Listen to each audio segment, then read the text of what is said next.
Imagine this. Every time you decide to build a new habit, you're basically trying to change a piece of who you are.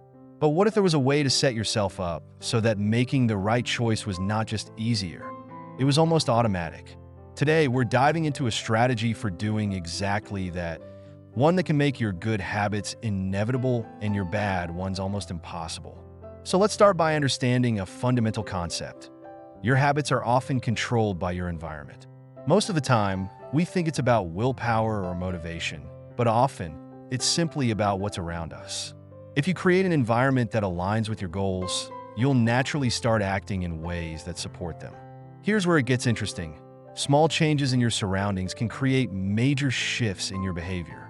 Let's break down how to do it. The first step is making the good behavior obvious. Want to exercise more? Don't just leave your workout gear in your closet.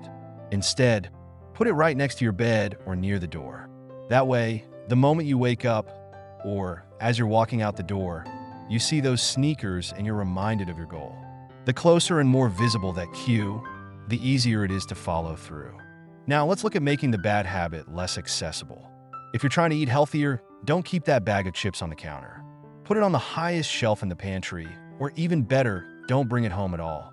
The more effort it takes to indulge in a bad habit, the less likely you are to do it. It's about introducing friction for the behaviors you want to avoid. All right, here's the next trick. Automate your good habits as much as possible. Want to save more money? Set up an automatic transfer to your savings account. If you never see the money in your checking account, you're less likely to spend it.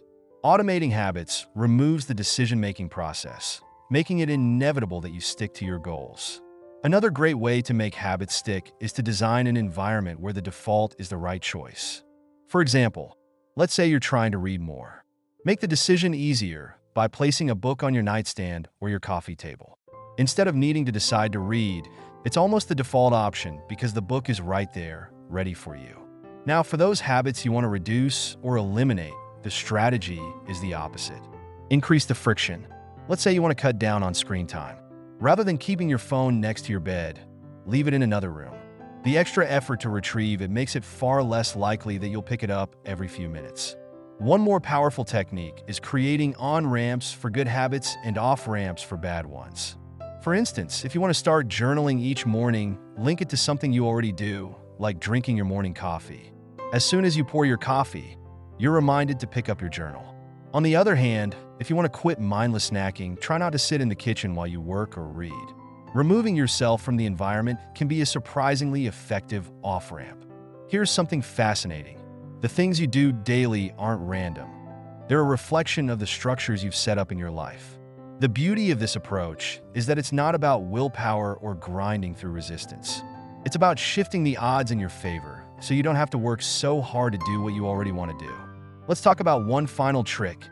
Use social cues to reinforce your habits. If you want to read more, join a book club or a reading challenge with friends. When your environment includes people with similar goals, you're more likely to stay on track. If you want to spend less time on social media, try hanging out with people who value being offline. Social norms are powerful drivers of our behavior, so why not set yourself up with the right ones? To wrap it all up, every habit you're trying to build or break can be influenced by your surroundings. Whether it's by making the good stuff easier or the bad stuff harder, the power lies in how you set things up. Rather than fighting yourself to make better choices, shape an environment that naturally leads to those choices. It's all about working smarter, not harder. You don't need to become a different person overnight. You just need to design your world so that it encourages the person you want to become.